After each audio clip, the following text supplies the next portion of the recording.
présente Musica.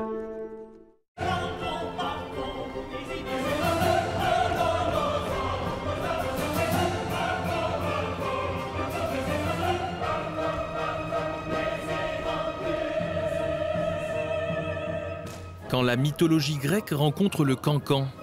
Voici l'opéra Orphée aux Enfers de Jacques Offenbach, une parodie parfaite de l'Antiquité classique.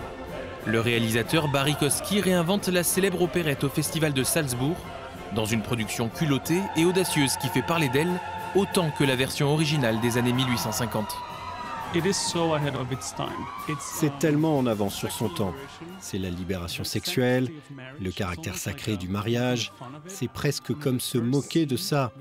Par exemple, la première scène entre Eurydice et Orphée est une bagarre dans un mariage ruiné. Ils se détestent.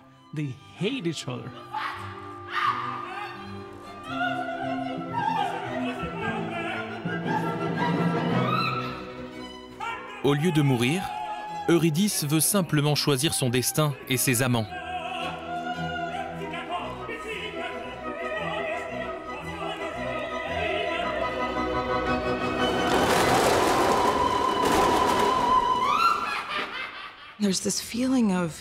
Il y a ce sentiment de libération avec elle qui est irrésistible. Et cela me fait penser au féminisme en 2019. C'est un combat continu, vous savez. Mais en 1858, c'était un concept complètement nouveau. Attention,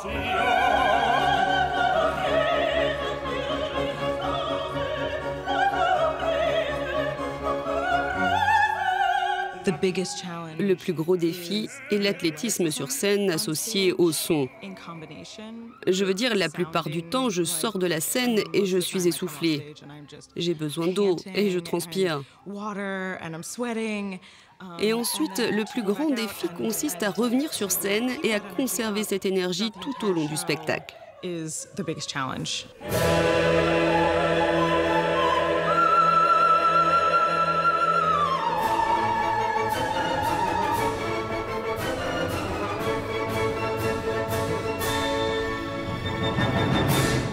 Parfois, vous regardez des scènes et vous vous dites « Je ne devrais pas aimer ça, mais ça me plaît ».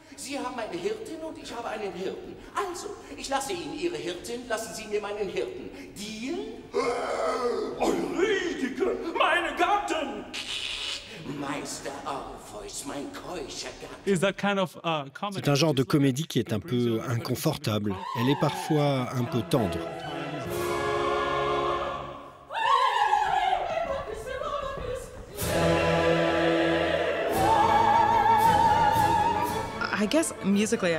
Musicalement, la fin est mon moment préféré. Eurydice a ce moment de libération où elle joue avec ses garçons danseurs et où il existe des pyrotechnies vocales et des pyrotechnies visuelles.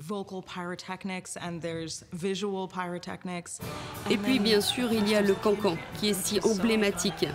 C'est vraiment incroyable de l'entendre réellement sur scène et d'en découvrir ses origines dans la pièce.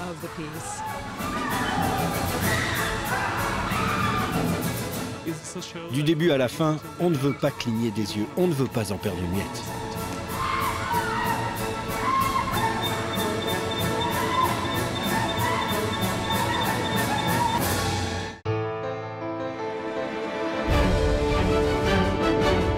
Musica, la passion de la musique avec Rolex.